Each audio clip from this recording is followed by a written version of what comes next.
pengumuman. Roy Panci akan gini gitu. Kalau nggak ada P21, kalau P21-nya ada saya bayar. Adikku Roy Suryo ya, walaupun saya hanya baru kenal dengan dia karena masih di bawah saya lihat ini dia salah kaprah. Tadinya tujuannya untuk meng-up diri, ternyata dia buat lobang sendiri gitu. Ternyata 2020 dia sudah dipanggil oleh cyber Polda Metro Jaya tentang perkara akunnya yang membuat ijazah Pak Jokowi. Cuman kita minta juga kepada Roy Suryo, sebenarnya kalau Pak Jokowi jeli dalam persoalan ini bisa melaporkan, lu dari mana dapat dokumen saya? Ini saya dapat dari Dian Sandi, dari Rian Sandi. Kalau dari Dian Sandi, setahu saya sudah dimakan rayap.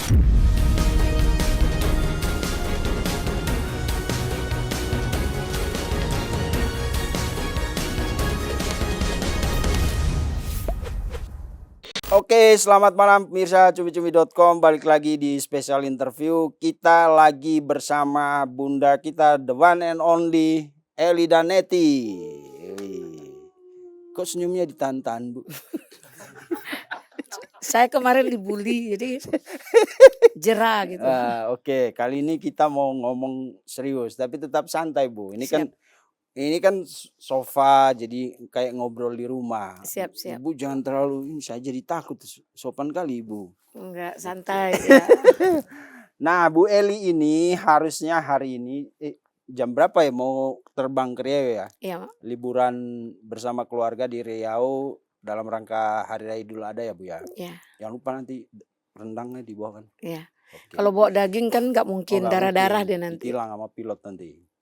Nah, ini kan Bu Eli termasuk orang yang sangat into dengan kasusnya Pak Jokowi ini kan, kasus pencemaran nama baik. Dan selama ini kita dapat banyak informasi dari semua narasumber yang ke sini, termasuk Bu Eli sejak berhasil mendampingi Bang Egy ya ke Solo. Dan udah masuk Solo sekarang Ibu? Belum? Oh enggak ya? Kok senyum-senyum ya? Berarti benar nih? Enggak, saya bukan orang Solo. Oh iya, saya Ibu orang Riau. Riau. Iya. Tapi sering main ke Solo? Enggak juga. Enggak juga ya? Enggak. Soalnya kenapa? Bukannya biasa kadang ini waktu Rismon ke sana kan? Ya saya kan stay-nya di Jakarta. Oh. Jika ada mau ketemu kita di Jakarta aja lah. Oh gitu, nggak ke Solo? Belum ada ke Solo. Lah kan ke Solo bukan harus berarti ke Pak Jokowi, kan bisa ke tempat lain. Iya, kalau biasanya saya ke Solo Muktamar Muhammadiyah. Oh berarti masih aktif di Muhammadiyah sekarang? Oh aktif. Oke, kita nanti bahas itu di lain waktu aja Bu. Pokoknya Bu Eli kalau ke sini happy tapi selalu bawa informasi yang menarik. Dan ini tadi dari Polda ya Bu ya? Iya. Dari Polda ada info hari ini katanya Roy Suryo diperiksa di BAP. Ini kasus apa lagi nih Roy Suryo ini? Roy Suryo kemarin kan ada penghinaan dan pencemaran nama baik terhadap Egy Sujana. Oh, kelanjutan kasus laporan Bang Egy. Iya. Oke. Alhamdulillah harusnya kan tanggal 13 kemarin. Cuman dia berhalangan, dia kirim pengacaranya untuk reschedule. Oh, reschedule. Ya, jadi tadi dia hadir jam 1.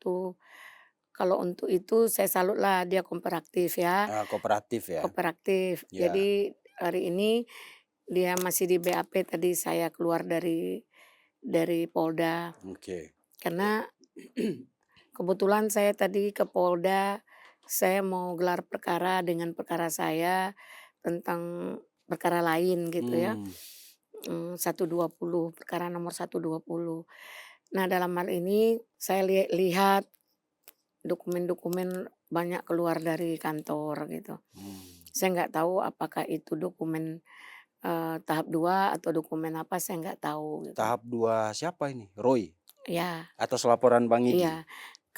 Bukan atas laporan Pak Jokowi. Oh jadi oke. Jadi hari ini pokoknya Mas Roy itu diperiksa atas laporan Bang Egy. Oke, saya perjelas dulu.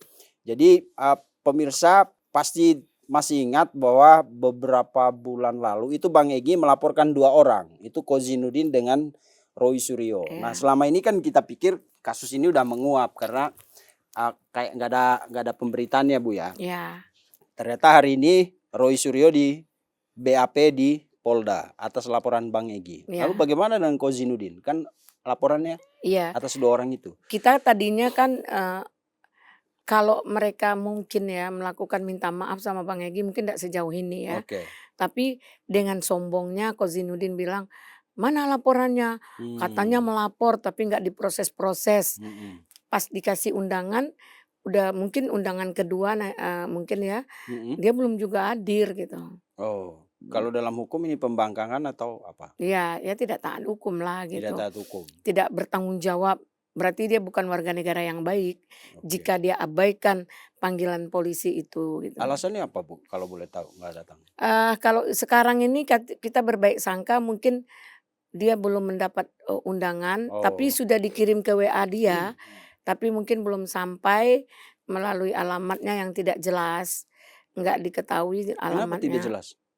Alamatnya nggak tahu, di KTP-nya itu alamatnya, lain, ternyata nggak ada yang namanya itu di KTP tersebut gitu. Kozinudin alamatnya nggak jelas.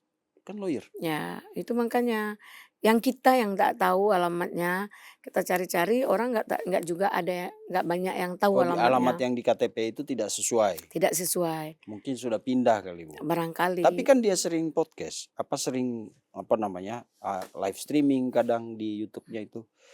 Nggak bisa di tracking dari situ. Ya kan merepotkan gitu kan, kita ingin yang Hmm. soft aja gitu. Bagaimana nggak perlu terlalu di inilah gitu, Hmm. proses ini tetap jalan tapi kita tidak juga, terlalu pingin seperti apa Oh, gitu jadi ya kan. nggak bisa begini dia lagi podcast terus Bu Eli kan lawyernya Bang Egy ya? Ya, Di tracking pas dia lagi live, jangan live aja ini ada surat dari Polda nih, datang loh gitu, nggak bisa ya? bukan nggak bisa, kita nggak mau. Oke. Sebenarnya, saya tahu di mana tempat Hmm. dia, tapi kan saya nggak mau ikut dalam ranah itu, yang penting Hmm.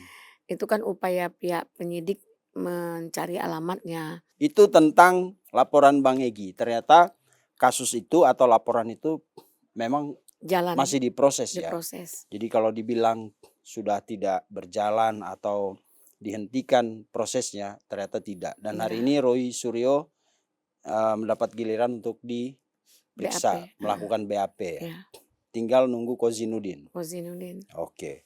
Masih terkait dengan Roy Suryo, kan akhir-akhir ini orang jadi bingung, Bu. Di satu sisi Roy mengeluarkan peluru baru, pihak Roy ya, misalnya ke KIP. Terus kemarin saya dengar Rustam Effendi dengan Bang Rizal Fadila itu melaporkan Jokowi, Pratikno. Sementara yang ditunggu publik selama 1 tahun ini kan P21 kan. Sebenarnya informasinya pun udah disampaikan oleh Polda bahwa ada Akan ada akan rilis. ada rilis. Ibu udah lihat itu, katanya Ibu ini. Ya sebenarnya mereka kan datang kunjungan kepada, pihak kejaksaan, Hmm. mempertanyakan, beberapa hal untuk kepentingan mereka. Mm-mm. Saya juga mendatangi kejaksaan, bertanya untuk kepentingan saya juga, untuk kepentingan kita gitu. Hmm. Nah di situ saya melihat sudah, dari clue dari, Pihak para kejaksaan. pihak, baik kejaksaan maupun kepolisian menyatakan sudah memenuhi. Hmm. Terus berarti kalau sudah memenuhi berarti P21 sudah dong. Oke. Nah, sekarang kita juga harus paham secara Mm-mm. cerdas, apa dari bahasa dari Kabid Humas. Kabid Humas menyatakan bahwa dipertanyakan oleh wartawan, kata Roy Suryo, kata tim, Roy Suryo, tidak mungkin akan ada P21 itu. Dijawab sama Kabid Humas, "Siapa bilang P21 nggak ada? Oke. Berarti P21 ada dong." Dari mana Roy dan timnya itu yakin sekali bahwa tidak ada P21? Ada beberapa hal dalil-dalil hukum diungkap, Oh. tapi dia tidak memahami Hmm. saat kapan dalil itu dipakai, untuk apa dalil itu dipakai. Oke. Iya, jadi nggak semuanya juga. Jadi kadang-kadang kita heran dengan pengacara-pengacara Roy Suryo ini merasa kebenaran dan kita yang disalah-salahkan gitu. Hmm. Padahal kita malu lah dengan sikap dan asumsinya, analisa hukumnya jauh sekali jauh. Oke. Karena terbukti bahwa tidak ada yang bisa bergerak tentang perkara itu. Nah, soal dalil mereka itu, kan banyak Bu dalil yang mereka sampaikan selama ini kan. Yang terbaru apa dalil mereka? Sehingga mereka yakin sekali bahwa perkara ini tidak akan naik ke tahap penuntutan. Mereka ngotot dengan kadaluarsa hukum itu dengan dengan Oh, waktu. oke. Untuk perkara ini tidak ada kadaluarsa hukum dan waktu tidak terpakai, tidak ada hitungan waktu untuk menunggu perkara ini masuk ke tahap 2 karena dia tidak ditahan, kecuali dia ditahan. Jadi ada 14 hari atau 20 hari 20 hari pertama, 20 hari pertama kedua, 20 hari ketiga tidak dapat, tidak siap atau tidak lengkap berkasnya berkasnya, dia boleh dibebaskan dibebaskan. sementara waktu dan Hmm. tidak menutup perkara. Tapi kan mereka bilang di peraturan Mahkamah Agung itu ya Bu, Ya, yang mengatakan bahwa pihak kejaksaan menyerahkan berkas itu ke kepolisian dan kepolisian harus melengkapi atau memenuhi petunjuk-petunjuk jaksa kan. Dan itu waktunya 14 hari. Itu selalu diulang-ulang oleh Refli Harun. yang memenuhi minta kelengkapan itu yang seperti apa? Yang waktu 14 hari, jika waktunya belum, mereka kan menyampaikan SP2HP, pemberitahuan dalam perkara tersebut. Kan ada surat yang dikirim bahwa di dalam perjalanan mereka P21, di dalam perjalanan itu kalau nggak salah saya pada Maret, mungkin akan diumumkan 11 Maret kalau nggak salah saya. Itu mengantarkan kelengkapan tersebut. Namun kan ada RJ. Oh, Rismon. Nah, ketika Rismon RJ, tentu dokumen semuanya akan Diubah. dirubah. Ya. Memang dokumen itu masing-masing 3 orang 3 dokumen. Dokumen itu banyak loh, karena Pak Jokowi memasukkan bukti itu 38 bukti medianya. Media penghinaan itu 38 bukti. Belum lagi bukti-bukti lain. Jadi seabrek-abrek. Kenapa saya tahu? Karena sebelumnya saya juga mengetahui sebelum RRJ Rismon gitu. Sebelum RJ Rismon, karena saya juga berperan dalam RJ Rismon gitu. Ya. Jadi sejauh mana ibarat kata kerugian dalam kehidupan Rismon maupun keluarganya jika dia bertahan dalam titik perlawanan ijazah tersebut gitu. Intinya harusnya berkas itu sudah dikembalikan sekitar 11 Maret. Ya kan, sesuai petunjuk jaksa. Lalu ada Rismon RJ tanggal 2 kalau salah, 2 apa 3 ya? Iya, tanggal 2 Tanggal 2 Rismon Maret berangkat ya, ya. Rismon RJ. Lalu kemudian ya berkas itu mau tidak mau diubah lagi kan. Ya, kan dirubah keterkaitan dan umpamanya Ya. begini, kan di Ada dalam 3 LP itu orang. kan ada 3, sekarang jadi 2. Untuk pribadi-pribadi sih masing-masing, cuman ada keterkaitan kesaksian, ada keterkaitan pembuktian, tentu itu dirubah lagi. Itu kan gak gampang. Dan nggak gampang. Karena ini adalah ibaratnya yang dipublikasi, tentu pihak kepolisian tidak gegabah. Tentu dia tetap melakukan secara profesional gitu. Jadi kalau Nah, sekarang mereka ngotot minta dihentikan itu apa? Itu pertanda apa? Ya mungkin dia sudah merasa bahwa dia akan konyol gitu. Bukannya dari dulu emang konyol? Ya, mungkin selama ini dia tahu bahwa dia akan konyol, tapi dia masih bermain-main narasi, merasa meng-up diri gitu, merasa dia punya dukungan, Indonesia akan membela dia, bahwa dia adalah pahlawan gitu. Kan hayalan orang kan bisa saja dia punya ilustrasi atau mimpi kali Ilusi. gitu ya, mimpi ya, Halu. untuk menjadi seorang pejuang. Ya. Padahal yang diperjuangkannya tentang harga diri orang gitu. Apakah itu boleh dikatakan pejuang? Nah, dalam hal ini tentu pihak kejaksaan dengan kepolisian sering tiktokan. 2 institusi nggak mungkin akan merendahkan institusi ini dalam perkara ijazah seperti ini. Ya. Dan laporan Pak Jokowi kan mereka mempertanggungjawabkannya seperti apa gitu. Di dalam hal ini kita harus garis bawahi bahwa jaksa tidak pernah menyatakan bahwa tidak memenuhi unsur. Tidak ada mens rea, tidak ada nilai-nilai hukumnya, tidak ada pasal yang diganggu, yang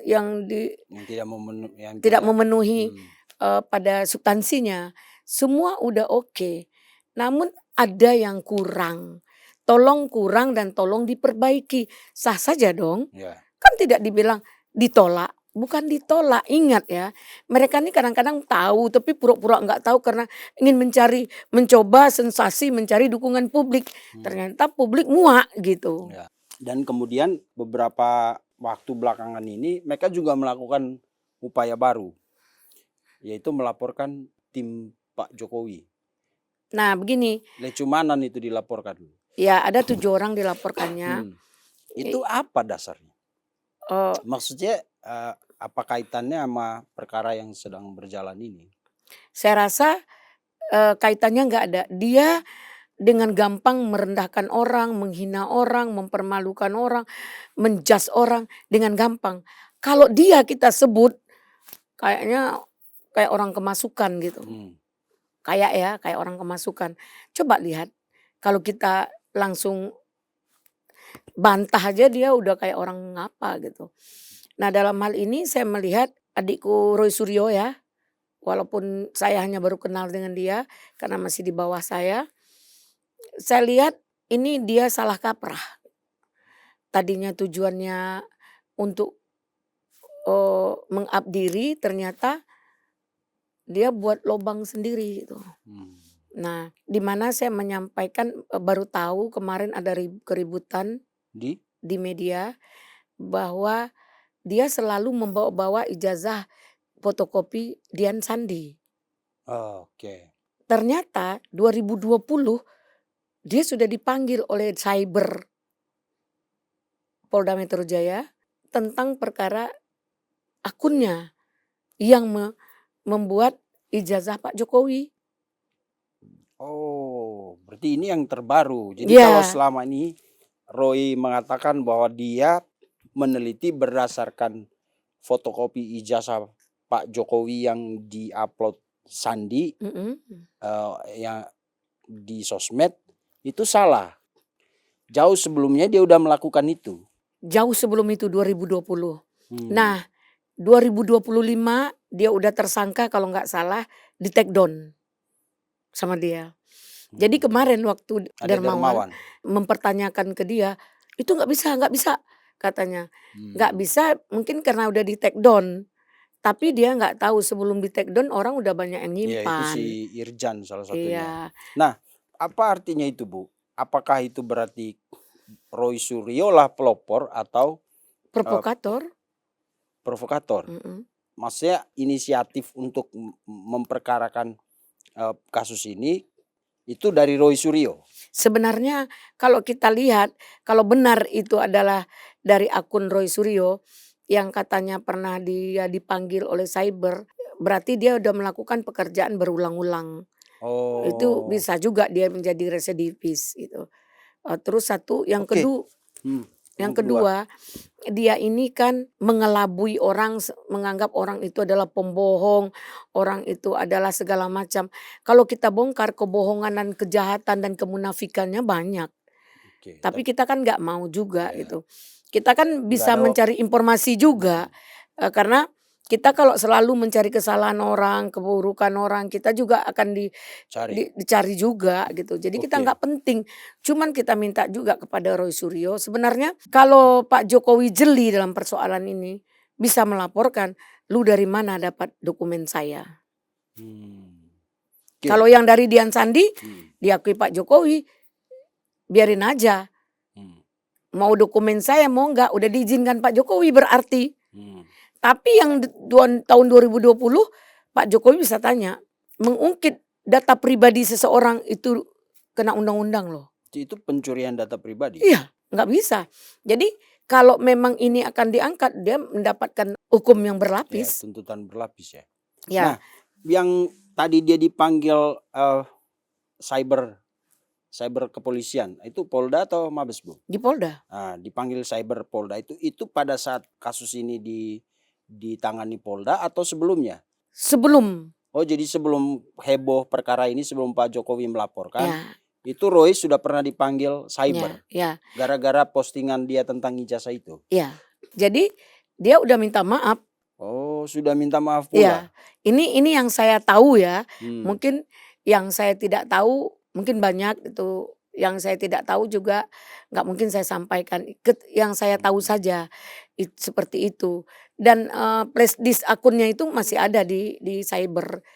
Tadi saya kan ke Oh. Polda, saya kan selalu mencari data yang akurat. Hmm. Sebelum saya statement, saya pasti cari data yang akurat. Oke. Seperti saya sampaikan tentang P21 itu. Berarti ini bahaya, Roy Suryo dianggap sebagai inisiator, pelopor, Provokasi, dan bahkan orang yang memprovokasi ini ya. ya. Dan kemudian kalau kita kaitkan dengan pernyataan Refli Harun waktu di Rakyat Bersuara, kan dia bilang, Rismon, lu anak baru, lu nggak tahu kan saya ini udah ngikutin udah menulis tentang kasus ini, tentang ijazah ini dari tahun 2022 ya. Ya. 2022 Ya. dan lu kan nggak tahu kita ini dari mana. Emang Ya, mereka dari mana? kalau saya pikir dari Refli Harun, bukan saya bela dia ya.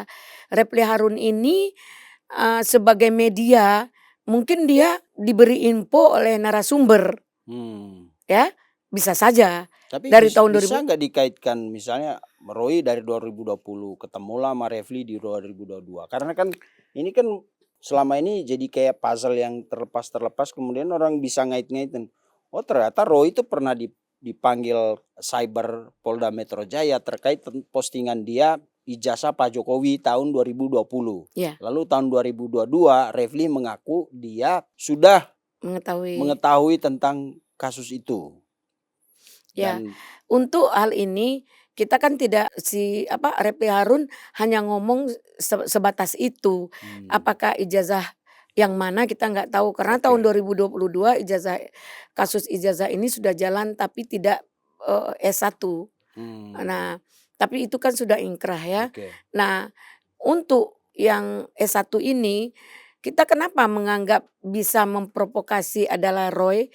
Karena dia selalu saya diminta oleh TPUA sebagai saksi ahli. Nah, Ibu waktu itu ada di TPUA. Iya, saya kan bendahara TPUA dari dulu sampai TPUA dibukukan, saya nggak ada berubah SK-nya ya. Nah, terus dan Azamkan itu juga saya yang nunjuk dia jadi sekretaris gitu. Dan waktu itu memang benar minta Roy kan? Ya, benar. Saya buat suratnya. Itu tahun? Dengan Muslim Arbi tahun 2025 waktu gelar perkara di Oh, Polda. berarti yang 2020 itu di luar TPUA ini, bukan. Berarti inisiatif pribadi Roy. Ya. Oke. Ya, kita nggak kenal sama Roy, nggak ada berhubungan dengan Roy. Nah, kita yang 2020 itu, yang 2025 kemarin juga terkait dengan bukan S1 gitu. Terkait dengan ijazah SMA telah ingkrah, tapi kenapa klien kami ditahan? Hanya itu yang kita perkarakan Lebih gitu. Karena kasus ini udah ingkrah, ya kan? Kenapa kliennya ditahan? Iya. Akhirnya kadarullahnya ya klien kita, klien Bang Egy dibebaskan gitu. Siapa? Si Gus Nur dan Bambang Tri gitu. Sudah close, nggak ada urusan dengan itu lagi. Nah, tiba-tiba Roy Suryo selalu meng-up ini saya dapat dari Dian Sandi, dari Dian Sandi. Kalau dari Dian Sandi, setahu saya sudah dimakan rayap. Yang punya Roy yang diposting itu masih bersih. Kita nggak tahu dia dapat dari mana. Kita harus pertanyakan ke dia. Harusnya ya, karena dia terlalu arogan sih. Jadi akan terungkap semua jadinya. Jadi pidananya bisa berlapis. Karena gini, 2020 itu ada memorinya, ada datanya gitu. Terus kita lihat akunnya ada gitu. Walaupun sudah di take down ya. Berarti kenapa di take down? Berarti dia tahu dia melanggar, ya kan? Atau di take down setelah dipanggil cyber? Enggak. Oh, dia tahu melanggar ini. Tapi dia diamkan. Tapi kan Roy itu selalu mengaku undang-undang apa itu saya yang buat. Undang-undang informasi publik saya yang buat. Boleh kita buktikan. Masa pembuat undang-undang nggak tahu konsekuensi? Enggak, dia tidak pembuat undang-undang. Pembuat undang-undang itu adalah DPR dan penegak hukum ya. Terus namun dia waktu itu jadi menteri, bahagian dari itu. Bukan dia pembuat undang-undang, orang tamat dari sekolah kesehatan. Kok sampai membuat undang-undang lah, membuat Ya. ini, membuat itu. Banyak sekali dia seolah-olah dia adalah orang hebat gitu. Padahal bawa panci. Kayak undang-undang ITE dia ngaku dia yang buat. Iya. Kemarin lapor ke KIP, ya Itu kan? maaf Profesor Edi itu Mm-mm. orang yang mencetus undang-undang yang selalu nggak pernah dia sombong. Saya pembuat undang-undang, nggak pernah begitu. Buat undang-undang itu kan bersama-sama diadopsi nanti ketika ada rapat dengar pendapat Ya, itu bedanya ini Bu. Kalau di musik itu kan ada melodi gitar. Dia itu munculnya nggak sepanjang lagu, ada partnya. Nah kalau pengiring itu dia harus main terus. Mungkin itu Roy kali ya. Jadi dia ngomong terus. Kalau Pak Iya, Profesor kalau Edi dia itu kan mengiringi main terus sementara talinya dua putus dua, gimana? Musiknya nggak enak loh didengar, kan gitu. Oke, kemudian ini kan update nih. Ada informasi terbaru tadi bahwa Roy itu ternyata pernah dipanggil pihak cyber Polda Metro Jaya terkait postingan dia di tahun 2020 yang memosting ijazah Pak Jokowi. Iya, Dan dia udah take down juga itu. iya. Kemudian itu di pihak Roy. Lalu teman-temannya Rustam Effendi, Rizal Fadila itu juga melaporkan Pak Jokowi. Mereka melaporkan ada 3 pihak, Pak Pratikno, Pak Jokowi dengan satu saya lupa.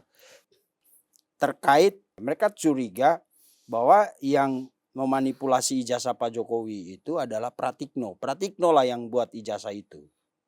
Kecurigaan mereka. Nah sekarang itu jangan menjadi bola liar. Perkara ini kan tentang laporan Presiden ke-7 Jokowi, Pak Jokowi ya, tentang pencemaran nama baik dan fitnah. Kemarin kan kata Pak Ugro Seno, nggak bisa 310, 311 itu diiring sejalan, harus dipisah-pisah. Ini kan saya sayangkan Pak Ugro ini kan mantan Wakapolri, kita harus bangga dengan beliau, putra Indonesia terbaik ya. Tapi dia tahu tapi nggak ngerti, nggak paham. Ngerti tapi tidak memahami gitu. Kenapa? Di Indonesia ini setiap pelapor pasti selalu menyatakan itu sejalan 310, 311. Dan bahkan sekarang namanya 433 dan 434. Pencemaran dan fitnah. Pak Jokowi melaporkan fitnah itu dituduh dia ijazah palsu. Kemudian kalau ijazah itu palsu, apakah dia yang membuat? Kan tidak. Kalau ya. Dan kalau ijazah itu palsu, kan bukan kita yang nuntut. Si pemilik ijazah itu kan UGM. Dialah yang harus forensik segala macam, cari alat yang kaliberisasinya seperti apa gitu. Kan seperti itu harusnya. Adu dokumen. Seperti kita ada surat tanah 2 yang diterbitkan oleh BPN. BPN adu dokumen, adu data. Kapan diterbitkan, tanggal berapa, bulan berapa, ini di mana, gimana. Itu kan ternyata nanti dokumennya yang dikeluarkan BPN tanggal sekian itu ternyata cacat hukum, batal demi hukum. Kan begitu. Itu demikian juga dokumen Pak Jokowi. Nggak bisa kita yang ikut campur dalam masalah dokumennya. Dan bukan kalau umpamanya dibuat oleh pramuka, kan juga nggak Pak Jokowi yang buat, mungkin ada oknum. Kalau ya. Nah, kenapa Pak Jokowi yang dipitnah? Makanya dia bilang Pak Jokowi nggak berhak membuat fitnah, membuat laporan tersebut. Dan tentang pencemaran nama baik, kan dibilang kalau Pak Jokowi memang ijazahnya nggak benar, biarlah orang yang berkompeten yang menggugat. Kalau dia, kenapa dibilang dipitnah? Dihinanya Pak Jokowi beginilah, yang itulah, yang itu. Sudah terhina sehina-hinanya, sudah direndahkan serendah-rendahnya. Padahal yang menghina ini ibarat kata udah busuk gitu. Saking sebelnya dia menghina orang padahal dia lebih hina dari orang yang dihina ini itu. Ibu udah jam 5. Ibu buru-buru. Nah, ada 2 pertanyaan saya terakhir, Bu. Pertama, lalu apa dasar siapa Rustam dan Rizal Fadila melaporkan Pak Jokowi? Kita di sini Secara hukum ini bisa dipertimbangkan enggak? Atau Kecil kemungkinan. Kalau pendapat hukum saya tuh Ya. hak saya ya. Mau dia melaporkan, mau seperti apa kecil. Karena begini, ada alasan hukum yang tertuang dalam sebagai seorang presiden dan ada alasan hukum sebagai warga negara bahwa kita tidak segampangnya untuk membongkar data pribadi kita. Hmm. Terus mereka menganggap dengan ada pemalsuan, ada segala macam, ya uruslah, nggak perlulah mereka mau lapor, mereka mau gugatlah secara soft. Jangan diumbar-umbar gitu ya kan.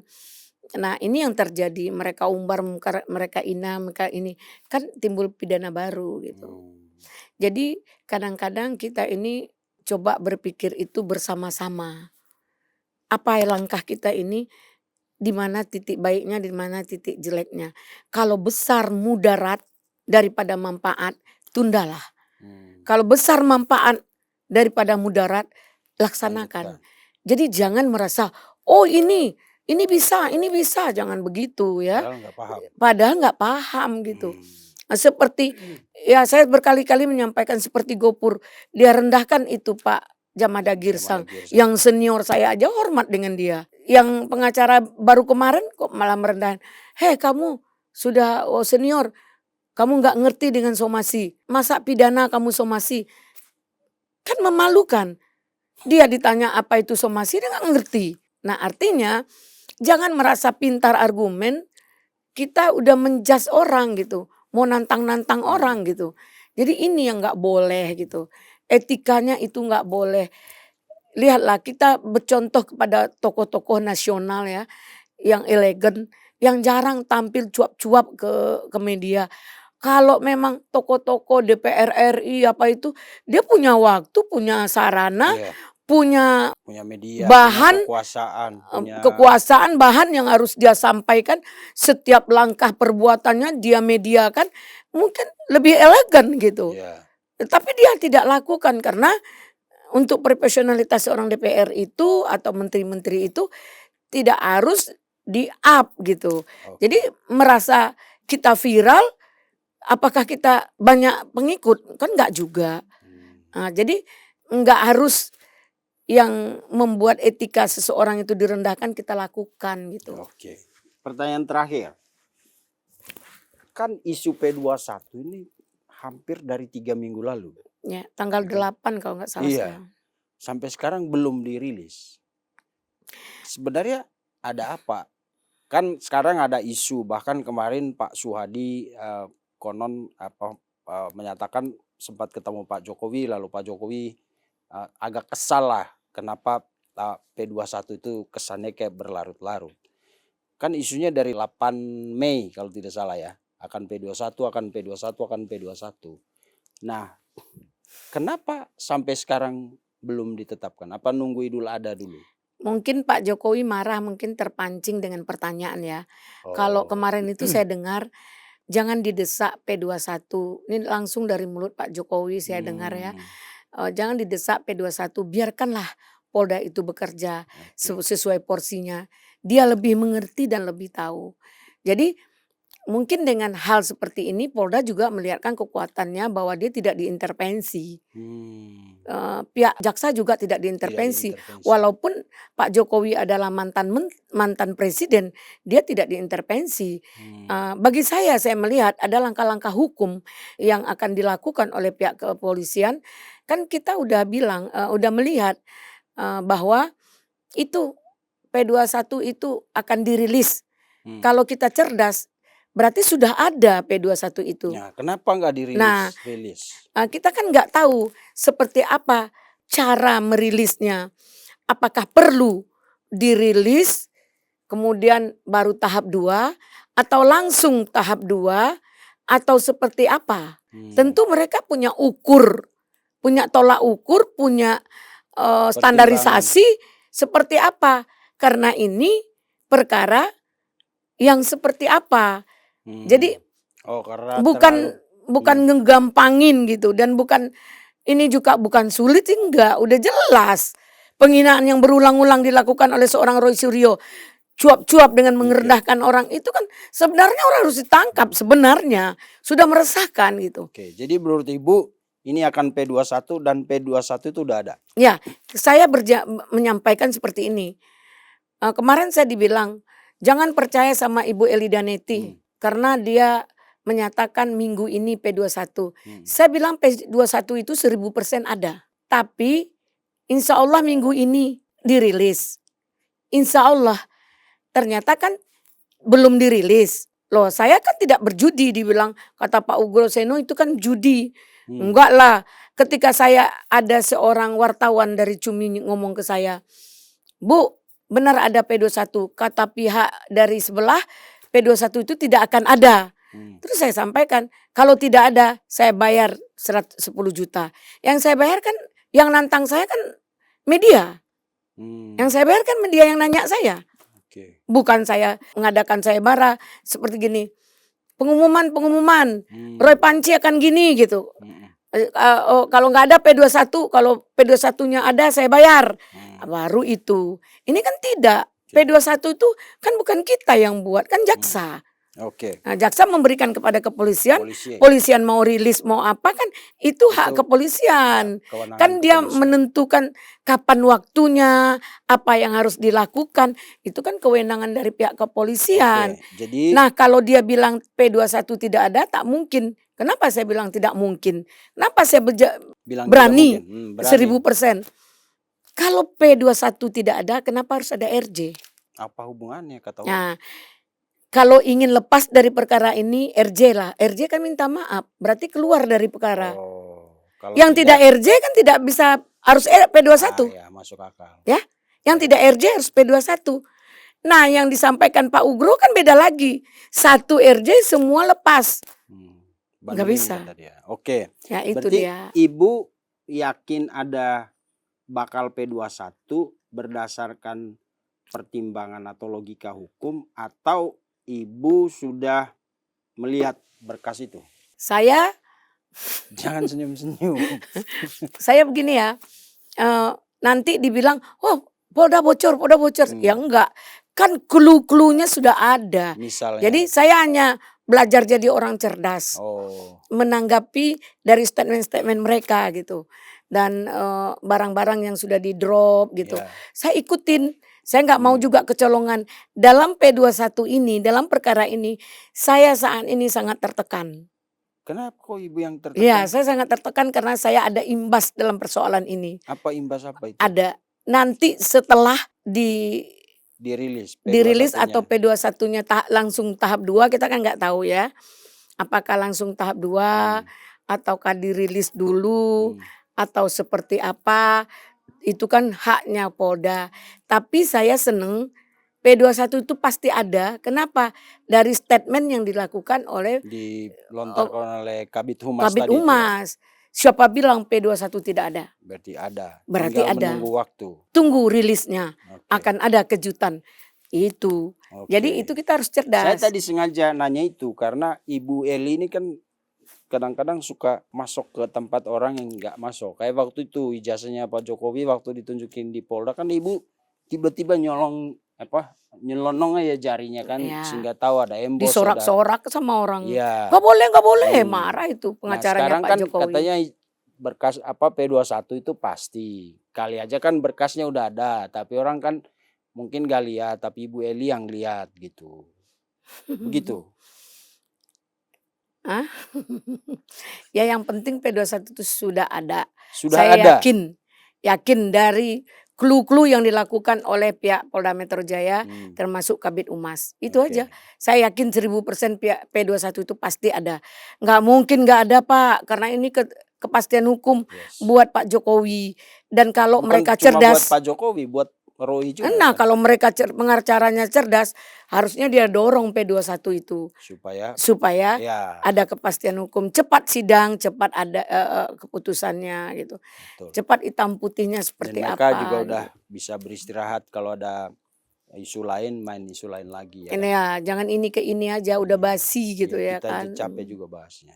Oke, Terima kasih Bu Eli. Ya, Kita sebenarnya banyak nanti sepulang dari Riau setelah Idul Adha ya Bu, kita ngobrol insyaallah, lagi ya. Karena sebenarnya masih saya pingin korek lebih dalam tadi, cuma Ibu lebih banyak senyumnya, saya anggap aja itu benar ya. Ya, oke. Jadi saya closing statement saya Ya. mengucapkan selamat hari Raya Kurban, mohon maaf lahir dan batin kepada semua kru Cumi-Cumi, kepada semua pemirsa Cumi-Cumi, penggemar Cumi-Cumi, dan seluruhnya bangsa Indonesia. Jika ada tutur kata saya yang kurang berkenan, jika ada etika saya dalam gestur saya yang kurang pada tempatnya, saya mohon maaf yang sedalam-dalamnya. Minal aizin wa faizin, mohon maaf lahir dan batin. Terima kasih. Amin. Terima kasih. Pemirsa, sampai jumpa di episode selanjutnya. Selamat menyambut Hari Raya Idul Adha bagi teman-teman yang merayakannya. Mohon maaf lahir dan batin. Dari tempat ini kita juga kadang-kadang sering bercanda, tapi semua itu dilakukan untuk membuat suasana lebih rileks. Jadi kita bahas isu yang paling berat pun kita bawakan dengan sangat luas. Apalagi kalau Bu Elida. Bu Eli ini rumahnya udah kayak ini Cumi ini rumah keduanya Bu Eli dan Neti. Hampir semua narasumber kita yang kesini, Bang Rasman, Bang Deo, Bu Eli, dan Ya, semua kalau sebenarnya kesini, juga saya mau ngomong Rasman loh. ya, semua yang kesini jadi nyaman. Terima kasih Bu Eli. Ya. Pemirsa, sampai jumpa di episode selanjutnya. Pasti kita pengen kan ekspresinya. Mengedepankan estetika. Jelas tadi mendengarkan.